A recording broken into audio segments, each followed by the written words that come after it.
महफिल में हंसना मेरा मिजाज बन गया, तन्हाई में रोना एक राज बन गया।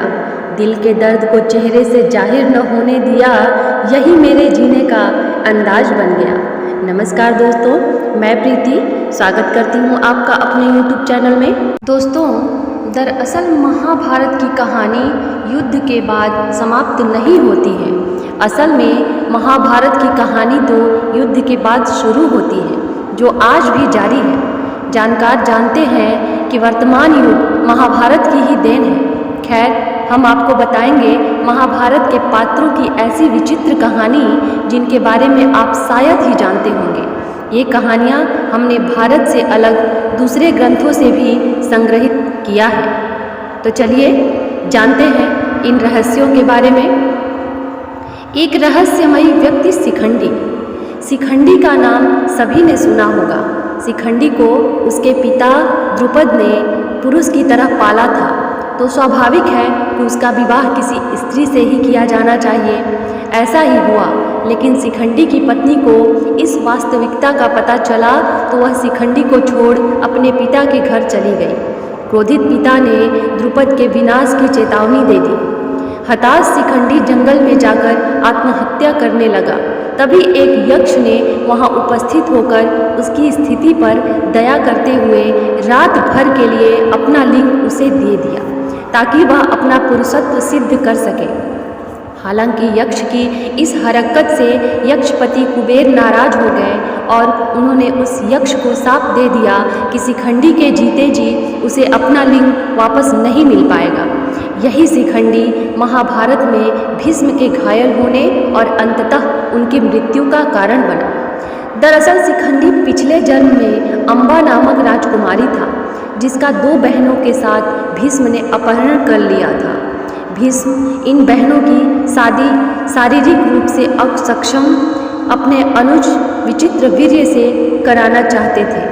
अम्बा ने भीष्म को बताया कि उसका प्रेमी है और प्रार्थना की कि उसे मुक्त कर दे। भीष्म ने उसे मुक्त कर दिया, लेकिन उसके प्रेमी ने उसे अपनाने से मना कर दिया और उसे वापस विचित्र वीर्य के पास लौटना पड़ा। लेकिन विचित्र वीर्य ने भी उसे अस्वीकार कर दिया। तब अम्बा ने भीष्म के सामने विवाह का निवेदन रखा, लेकिन उन्होंने तो आजीवन ब्रह्मचारी रहने का व्रत लिया हुआ था। अंततः अम्बा ने परशुराम से न्याय की गुहार लगाई। परशुराम ने भीष्म से युद्ध किया, लेकिन परशुराम को निराशा ही हाथ लगी। तब निराश अम्बा ने शिव की आराधना की और यह वरदान मांगा कि इच्छा मृत्यु का वर पाए, भीष्म की मृत्यु का कारण वह बने। शिव ने कहा कि यह अगले जन्म में ही संभव हो सकेगा। अम्बा तब मृत्यु को वरण कर लेती है। अब अम्बा ही शिखंडी के रूप में जन्म लेती है। इसी शिखंडी को श्री कृष्ण ने अपने रथ पर आसीन किया और अर्जुन के साथ भीष्म के सामने ला खड़ा किया। भीष्म ने कृष्ण पर युद्ध धर्म के विरुद्ध आचरण करने का आरोप लगाते हुए एक स्त्री पर वार करने से मना कर अपना धनुष नीचे रख दिया। कृष्ण ने भीष्म को उत्तर दिया कि आपने हमेशा ही अपने द्वारा निर्धारित मानदंडों पर निर्णय लिया है और धर्म की अवहेलना की है। आज भी उन्हीं मानदंडों पर वे शिखंडी को स्त्री बता रहे हैं, जिसका पालन उसके पिता ने पुरुष की तरह किया है और उसके पास यक्ष का दिया हुआ पुरुष लिंग भी है। भीष्म ने फिर भी युद्ध करने से मना कर दिया, जिस पर कृष्ण ने शिखंडी और अर्जुन को ललकारा कि वे भीष्म पर वार करें, ताकि भेदभाव पर आधारित उनकी मान्यताओं की जगह समावेश को महत्व देने वाले धर्म की स्थापना हो सके। क्यों मारे गए थे अर्जुन? अर्जुन के 3 पुत्र थे। द्रौपदी से जन्मे अर्जुन के पुत्र का नाम श्रुतकर्मा था। द्रौपदी के अलावा अर्जुन की सुभद्रा, उलूपी और चित्रांगदा नामक 3 और पत्नियां थीं। सुभद्रा ने अभिमन्यु, उलूपी से इरावन, चित्रांगदा से बभ्रुवाहन नामक पुत्रों का जन्म हुआ। चित्रांगदा का बभ्रुवाहन महाभारत के युद्ध में लड़ा था। कहते हैं कि अपने ही पुत्र द्वारा अर्जुन मारे गए। यह कैसे हुआ, इसके पीछे भी एक कथा है। महाभारत युद्ध समाप्त होने के बाद एक दिन महर्षि वेद व्यास और श्री कृष्ण के कहने पर पांडवों ने अश्वमेध यज्ञ करने का विचार किया। पांडवों ने शुभ मुहूर्त देखकर यज्ञ का शुभारंभ किया और अर्जुन को रक्षक बनाकर घोड़ा छोड़ दिया। वह घोड़ा जहाँ भी जाता अर्जुन उसके पीछे जाते। अनेक राजाओं ने पांडवों की अधीनता स्वीकार कर ली, वहीं कुछ ने मैत्रीपूर्ण संबंधों के आधार पर पांडवों को कर देने की बात मान ली। वह घोड़ा घूमते घूमते मणिपुर जा पहुंचा। मणिपुर नरेश बभ्रुवाहन ने जब सुना कि मेरे पिता आए हैं, तब वह गणमान्य नागरिकों के साथ बहुत सा धन साथ में लेकर बड़ी विनय के साथ उनके दर्शन के लिए नगर सीमा पर पहुंचा। मणिपुर नरेश को इस प्रकार आया देख अर्जुन ने धर्म का आश्रय लेकर उसका आदर नहीं किया। उस समय अर्जुन कुछ कुपित होकर बोले, बेटा तेरा यह ढंग ठीक नहीं है। जान पड़ता है तू क्षत्रिय धर्म से बहिष्कृत हो गया है।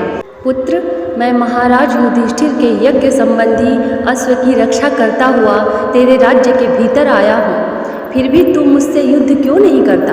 क्षत्रियों का धर्म है युद्ध करना। अर्जुन ने क्रोधित होकर कहा, तुझ दुर्बुद्धि को धिक्कार है, तू निश्चय ही क्षत्रिय धर्म से भ्रष्ट हो गया है।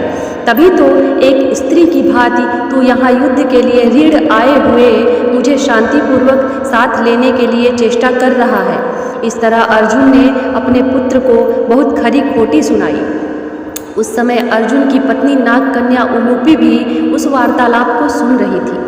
तब मनोहर अंगों वाली नाग कन्या उलूपी धर्म निपुण बभ्रुवाहन के पास आकर यह धर्म सम्मत बात बोली, बेटा तुम्हें विदित होना चाहिए कि मैं तुम्हारी विमाता नाग कन्या उलूपी हूँ। तुम मेरी आज्ञा का पालन करो, इससे तुम्हें महान धर्म की प्राप्ति होगी। तुम्हारे पिता गुरुकुल के श्रेष्ठ वीर और युद्ध के मद से उन्मत्त रहने वाले हैं, अतः इनके साथ अवश्य युद्ध करो। ऐसा करने से ये तुम पर प्रसन्न होंगे, इसमें संशय नहीं है। यह सुनकर बभ्रुवाहन ने अपने पिता अर्जुन से युद्ध करने का निश्चय किया। तब अर्जुन और बभ्रुवाहन के बीच घोर युद्ध हुआ। कहते हैं कि इस युद्ध में बभ्रुवाहन मूर्छित हो गए थे और अर्जुन मारे गए थे। अर्जुन के मारे जाने का समाचार सुनकर युद्ध भूमि में अर्जुन की पत्नी चित्रांगदा पहुंचकर विलाप करने लगी। वह उलूपी से कहने लगी कि तुम्हारी ही आज्ञा से मेरे पुत्र बभ्रुवाहन ने अपने पिता से युद्ध किया।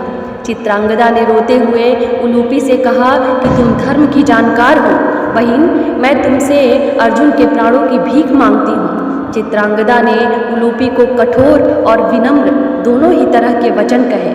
अंत में उसने कहा कि तुम ही ने मेरे बेटों को लड़ाकर उनकी जान ली है। मेरा बेटा भले ही मारा जाए, लेकिन तुम अर्जुन को जीवित करो, अन्यथा मैं भी अपने प्राण त्याग दूंगी। तभी मूर्छित बभ्रुवाहन को होश आ गया और उसने देखा कि उसकी माँ अर्जुन के पास बैठकर विलाप कर रही है और विमाता उलूपी भी पास ही खड़ी है। बभ्रुवाहन भी अपने पिता अर्जुन के समक्ष बैठकर विलाप करने लगा और प्रण लिया कि अब मैं भी इस रणभूमि पर आमरण अनशन कर अपनी देह त्याग दूंगा। पुत्र और माँ के विलाप को देखकर और सुनकर उलूपी का हृदय भी पसीज गया और उसने संजीवन मणिका का स्मरण किया। नागों के जीवन की आधारभूत मणि उसके स्मरण करते ही वहाँ आ गई। तब उन्होंने बभ्रुवाहन से कहा कि बेटा उठो, शोक मत करो, अर्जुन तुम्हारे द्वारा परास्त नहीं हुए हैं। ये मनुष्य मात्र के लिए अजेय है। लो, यह दिव्य मणि अपने स्पर्श से सदा मरे हुए सर्पों को जीवित किया करती है। इसे अपने पिता की छाती पर रख दो, इसके स्पर्श होते ही वे जीवित हो जाएंगे। बभ्रुवाहन ने ऐसा ही किया। अर्जुन देर तक सोने के बाद जागे हुए मनुष्य की भांति जीवित हो उठे। फिर उन्होंने अश्वमेघ का घोड़ा अर्जुन को लौटा दिया और अपनी माताओं चित्रांगदा और उलूपी के साथ युधिष्ठिर के अश्वमेघ यज्ञ में शामिल हुए। एक और विचित्र कथा। जब कौरवों की सेना पांडवों से युद्ध हार रही थी, तब युधिष्ठिर भीष्म पितामह के पास गया और उन्हें कहने लगा कि आप अपनी पूरी शक्ति से यह युद्ध नहीं लड़ रहे हैं। भीष्म पितामह को काफ़ी गुस्सा आ गया। उन्होंने तुरंत 5 सोने के तीर निकाले और कुछ मंत्र पढ़े। मंत्र पढ़ने के बाद उन्होंने युधिष्ठिर से कहा कि कल इन 5 तीरों से पांडवों को मार देंगे। मगर दुर्योधन को भीष्म पितामह के ऊपर विश्वास नहीं हुआ और उसने तीर ले लिए और कहा कि वह कल सुबह इन तीरों को वापस करेंगे। इन तीरों के पीछे की कहानी भी बहुत मज़ेदार है। भगवान कृष्ण को जब तीरों के बारे में पता चला तो उन्होंने अर्जुन को बुलाया और कहा कि दुर्योधन के पास जाओ और 5 तीर मांग लो। दुर्योधन की जान तुमने एक बार गंधर्व से बचाई थी, इसके बदले उसने कहा था कि कोई एक चीज़ जान बचाने के लिए मांग लो। समय आ गया है कि अभी तुम उन 5 सोने के तीर मांग लो।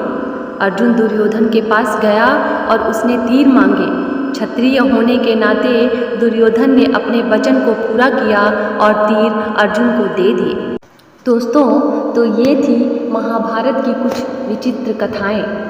अगर ये कहानी आपको अच्छी लगी हो तो प्लीज़ हमें कमेंट ज़रूर करें और अगर वीडियो पसंद आई हो तो इन्हें लाइक, शेयर और सब्सक्राइब करना ना भूलें। Thank you, bye.